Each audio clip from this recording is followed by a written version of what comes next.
The Turkish government has been rounding up refugees and transporting them to detention centers where they are abused and mistreated, according to Amnesty International.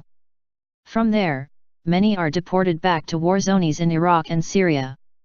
In a Wednesday report titled Europe's Gatekeeper, Amnesty alleges that Turkey has been herding scores, possibly hundreds of refugees and asylum seekers onto buses and transporting them more than 1,000 kilometers to isolated detention centers where they have been held incommunicado, the organization said in a press release.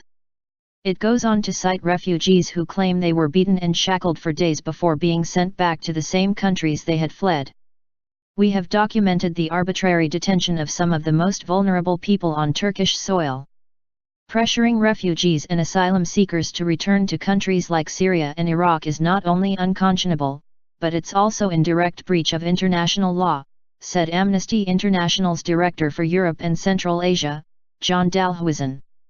According to Amnesty, the mistreatment occurred in parallel with Turkish-EU migration talks, which resulted in the EU pledging to provide €3 billion, $3.3 billion, to help improve refugees' conditions in Turkey, in exchange for Turkey strengthening measures to restrict the flow of refugees towards the EU.